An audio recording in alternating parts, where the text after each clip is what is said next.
Olá, sejam todos bem-vindos mais uma vez ao canal Espírita do Grupo Assistencial Espírita Frei Anselmo. Aproveite para divulgar junto aos grupos dos seus amigos, nas suas redes sociais. Não só divulgar o trabalho do Evangelho Consolador do Cristo, que esta Casa Bendita nos oferece, bem como acesse o Facebook, o Instagram e o próprio YouTube do Frei Anselmo. Vocês vão encontrar palestras, vocês vão encontrar orientações que são fundamentais para a nossa jornada evolutiva, o nosso aprendizado. Ajude-nos a divulgar não só o trabalho existencial e o trabalho evangélico desta Casa Bendita, mas todos nós estamos levando o Evangelho de Jesus a todos os corações. Bendito seja Deus, nosso Pai, que em sua misericórdia infinita nos reúne no amor do Cristo. E hoje nós vamos falar do livro Vinha de Luz, ditado por Emmanuel numa psicografia de Francisco Cândido Xavier, onde na lição 50 ele diz: para o alvo. E ele diz: prossigo para o alvo. O versículo é retirado da carta de Paulo aos Filipenses, no capítulo 3, o versículo 14. E onde o prossigo para o alvo tem a ver com a nossa existência e com a nossa jornada. Paulo de Tarso, cidadão romano, aquele que estava sendo preparado por Gamaliel para vir a ser o presidente, o dirigente máximo do Sinédrio. Paulo de Tarso, de uma cultura inconfundível, o poder de cidadão romano que lhe conhecia, mas acima de tudo, um grande conhecedor da lei mosaica, um grande conhecedor dos ensinamentos de Moisés, tão úteis, tão necessários e fundamental dentro do judaísmo. Convocado pelo Cristo às portas de Damasco, quando então ali estava perseguindo e buscando Ananias, o grande servo do Senhor, a quem Saulo de Tarso apregoava e imputava a culpa pela conversão de até então a sua noiva Abigail. Saulo de Tarso. O que é que ele diz? Ali, chamado pelo Cristo, ele próprio indaga ao mestre querido: Senhor, que queres que eu faça? E a partir daquele momento, Saulo esquece a sua autoridade, esquece o seu conhecimento, esquece os seus vícios, a autoridade e o poder. Não abre mão dos seus conhecimentos porque eles serão úteis, e o conhecimento é uma dádiva divina. É o bem mais precioso que nós temos depois da vida e do livre-arbítrio. A partir do momento em que é convocado pelo Senhor, Paulo então prossegue firme, confiante e esperançoso a sua tarefa de edificar o Evangelho de Jesus em todos os corações. Ele próprio passa a sofrer na própria pele os castigos que ele imputava a todos aqueles a quem ele encontrava em seu caminho na busca do poder e da autoridade. Convertido, sai das cidades e vá ele viver então de tecelão, ganhando o pão com o próprio suor do seu rosto. Trabalha incansavelmente, adquire a humildade, a simplicidade, retornando à sua origem. Socorre os necessitados, leva luz a todos os necessitados, trabalhando incansavelmente na busca de levar o Evangelho de Jesus a todos aqueles que o buscavam. Sim, ele não abre, não pode esquecer o seu passado. Não tem como esquecer o seu pretérito, as suas falhas, as suas imperfeições e os seus erros. Mas ele prossegue com confiança e com fé, na certeza de que, se derramou lágrimas, agora vai fazer brotar os sorrisos e a gratidão. Se ele impôs castigos, agora ele próprio está sendo castigado, para poder mostrar a verdade que liberta, o Evangelho de Jesus. Prossegue incansavelmente. Apresenta Jesus aos pagãos, apresenta Jesus aos gentios, trabalha incansavelmente para que possam o misticismo, as crendices, os sacrifícios, que tudo isso possa ser espiritualizado. Paulo faz da caridade a sua maior missão. Passa a partir daí a ser conhecido como Paulo de Tarso, porque viaja, leva a palavra de Jesus a todos os cantos deste planeta bendito. Vai à Grécia e ali, junto aos gregos, ele é açoitado, é expulso, porque confronta Jesus com os deuses idólatras da Grécia. Mesmo assim não desiste. Ele sabe que ali não é o terreno fértil para que possa lançar a semente do Evangelho do Cristo. E nós, espíritas, o que nós estamos fazendo para que o Evangelho de Jesus possa chegar a todos os corações? São tempos difíceis, são tempos de transformação. É uma nova era, são novos dias, novos conceitos, porém, o amor incondicional do Mestre ainda é o mesmo e será para todo sempre. Jesus não tem preferência, Jesus não oferece privilégio, oferece a oportunidade de trabalhar e de servir. A doutrina espírita, essa doutrina consoladora e confortadora, oferece-nos a oportunidade de prosseguir sempre, de seguir adiante. Obstáculos serão vencidos, barreiras serão superadas, dificuldades nos farão crescer, porque é a lei do progresso, é a lei do trabalho, a qual todos nós estamos sujeitos. Quando nós estamos alegres, quando nós estamos felizes, quando tudo à nossa volta, os nossos entes queridos, quando tudo isso está em harmonia, em equilíbrio, muitas vezes nós até nos esquecemos de Deus. Nós angariamos para nós o mérito das conquistas, o mérito das nossas realizações. Mas a primeira contrariedade, a primeira dificuldade, lá estamos nós, pedindo o socorro, o auxílio e o amparo.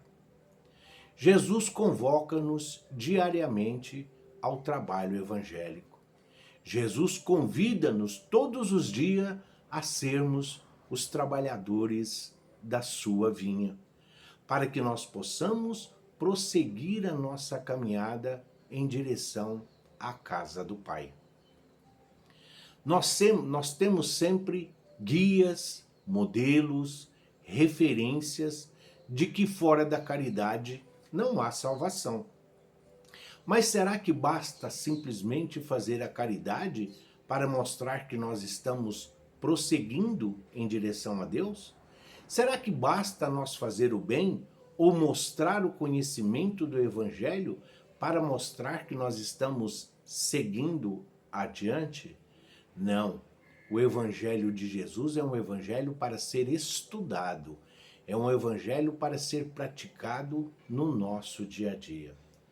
Prosseguindo, nós vamos curando as feridas, nós vamos encontrando aqueles nossos irmãos que precisam do medicamento que é Jesus, precisam da cura que é Jesus. Mas é preciso mostrar a eles que muitas vezes Jesus é um remédio amargo. Jesus é um remédio que precisa ali, que ele precisa ser aplicado. Vai causar um desconforto, vai causar mudanças de hábitos, mas vai trazer a cura. Jesus é a cura de todas as doenças. Porém, é preciso fazer a tão falada e conhecida reforma íntima. Não basta apenas combater o efeito, é preciso eliminar a causa daquilo que nos torna doente. E essa modificação, essa transformação, ela só pode ser feita através do exemplo. Quando nós compreendemos que existem em criaturas que, assim como eles necessitam da nossa ajuda, do nosso amparo, do nosso auxílio, nós somos auxiliados e amparados todo o tempo por esses abnegados ceareiros do bem e do amor. O trabalho é incansável, o trabalho é permanente. E somente através do servir e amar, nós vamos demonstrar a nossa fé e a nossa confiança nas promessas do Cristo. Por que Saulo de Tarso, transformado em Paulo de Tarso, por que ele é tão importante para nós? Porque muitas vezes nós queremos a perfeição para servir a Jesus.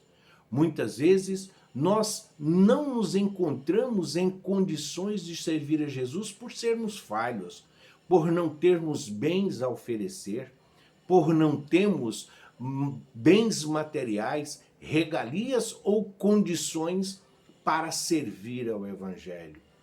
As melhores e mais necessárias coisas desta vida não precisam de dinheiro, não precisam de bens materiais.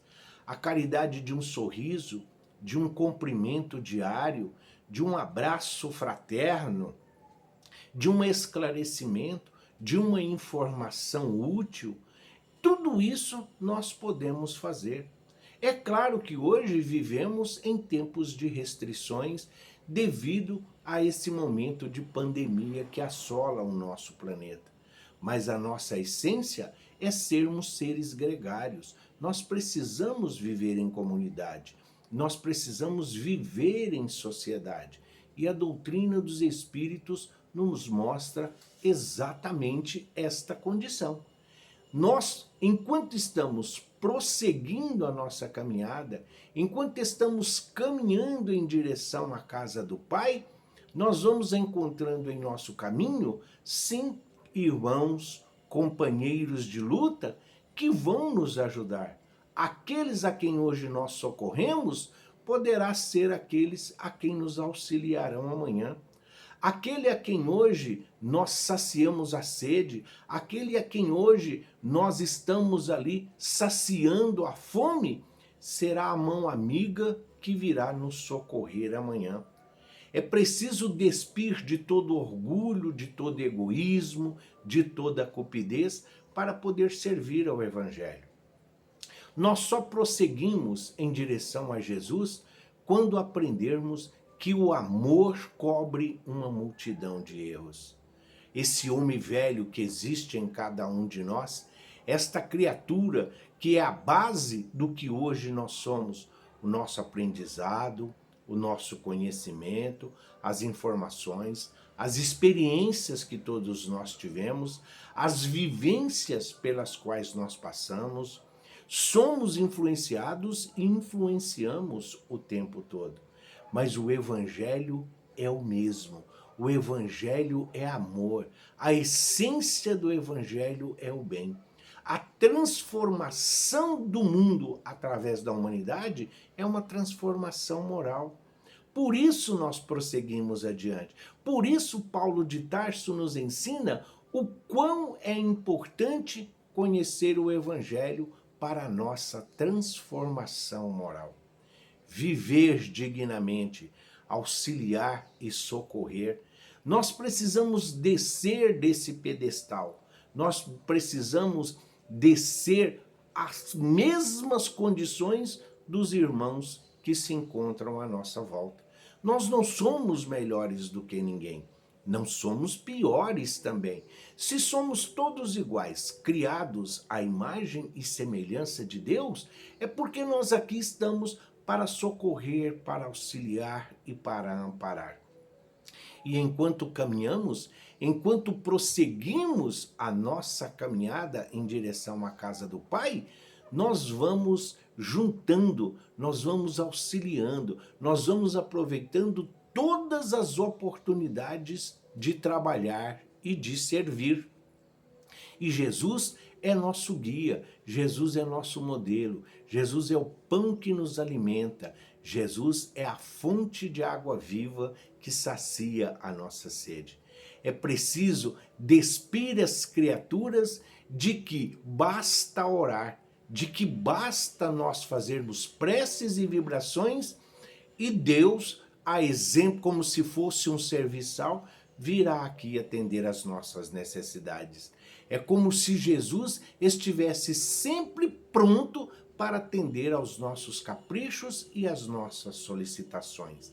Não, nós precisamos caminhar, nós precisamos seguir adiante, nós precisamos prosseguir a nossa transformação moral pelo amor, pelo Evangelho do Cristo.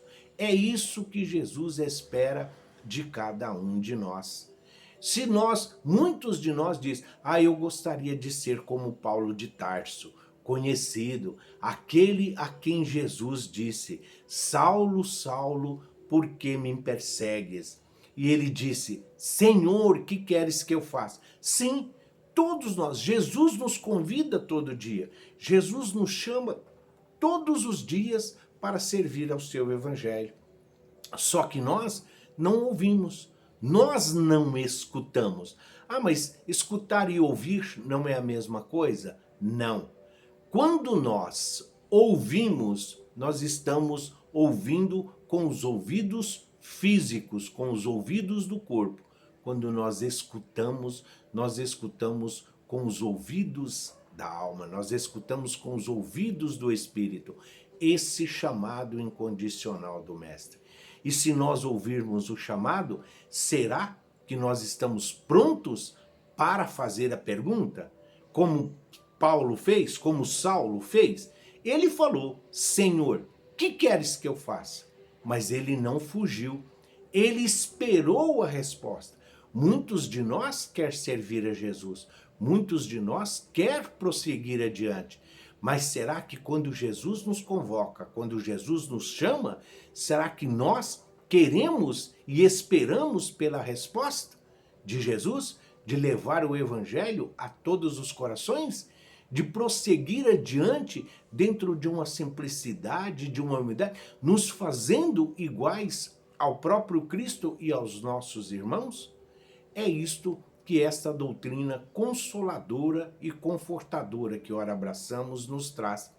A doutrina nos mostra que as nossas aflições, as dificuldades, os sofrimentos pelos quais hoje nós passamos, se não são frutos das nossas existências pretéritas, se não estão ligadas ao nosso passado, a grande maioria delas está relacionada à nossa atual existência. Muitas das nossas aflições não têm obsessores, não têm perseguidores. Somos nós mesmos, pela nossa imprudência, pela nossa negligência em não colocar em prática os ensinamentos que nós já adquirimos. A doutrina espírita, sendo uma doutrina de observação, ela não está ali centralizada. Nós não somos kardecistas. Não, nós somos espíritas. Nós seguimos o evangelho de Jesus. Kardec, assim como Saulo de Tarso, ele é o instrumento. Kardec, ele codificou a doutrina que tantos ensinamentos nos traz. Ele nos trouxe a palavra dos Espíritos, as orientações, sempre sob a orientação segura do Espírito de verdade, nada mais do que o próprio Cristo. A doutrina espírita é o consolador prometido que nos impulsiona a seguir adiante. A doutrina espírita é o combustível que nós precisamos e necessitamos para prosseguir a nossa caminhada e a nossa jornada, servindo, amando, perdoando, consolando, iluminando as trevas. Sim, nós conseguimos iluminar, seja como um vagalume, seja como a vela, seja como a lâmpada. Ainda não podemos ser o sol? Não, porque se nós nos compararmos ao Cristo, nós somos pequenas velas, mas as velas também têm a sua utilidade. E o sol que aquece e essa energia é para nós uma referência não só de luminosidade, mas principalmente a necessidade que todos os seres orgânicos e que têm vida neste planeta necessita do sol. Nós precisamos de Deus, nós precisamos de Jesus na nossa vida, na nossa existência. Prosseguir adiante é agradecer a Deus a dádiva da vida. Prosseguir adiante servindo e amando é a lei do progresso, é agradecer a Deus por todas as oportunidades que Ele nos oferece. Prosseguir adiante é seguir as orientações de Jesus, amando ao próximo como a si mesmo. É trabalhar na seara do Mestre. Nós já fomos convocados, somos os trabalhadores da vinha? Somos. Recebemos os talentos? Sim. Tem um que recebeu 2, outros recebeu 5. Sim, nós estamos aqui para aprender, nós estamos aqui para servir, nós estamos aqui caminhando em frente, compreendendo o verdadeiro significado, a plenitude da vida, a plenitude da nossa existência. Deus nos criou simples e ignorantes, mas à sua imagem e semelhança. Sendo Deus a justiça, sendo Deus a bondade, sendo Deus o amor, nós somos filhos do amor, nós somos filhos da justiça, nós somos filhos da misericórdia, nós somos filhos da caridade. Nós temos inatos em nós todas essas virtudes, todos esses dons. Precisamos oferecer o campo fértil, devemos todos nós ofertar a oportunidade da semente do amor, da semente da caridade, que ela possa germinar, que ela possa crescer, que ela possa frutificar e que nós possamos trabalhar sempre em benefício dos nossos irmãos e da nossa evolução espiritual. Que nós possamos verdadeiramente prosseguir em direção à casa do Pai, sendo instrumentos úteis e ferramentas a serviço do bem e a serviço do amor. Onde estivermos e com quem estivermos, que se manifeste o Cristo que já vive em cada um de nós. E que o Deus que existe em nós, essa centelha divina que nos identifica como filhos do Altíssimo, como filhos do Criador, que essa centelha divina possa despertar na consciência e no coração dos nossos irmãos todas essas virtudes adormecidas. Somos galhos da árvore da vida. Somos galhos da árvore que é Jesus. Árvore boa dá bons frutos. Que todos nós possamos frutificar para alimentar aos necessitados do Evangelho de Jesus. Prossigamos em frente, caríssimos e amados irmãos, e Jesus estará conosco, hoje e sempre, que assim seja. Graças a Deus e graças a Jesus.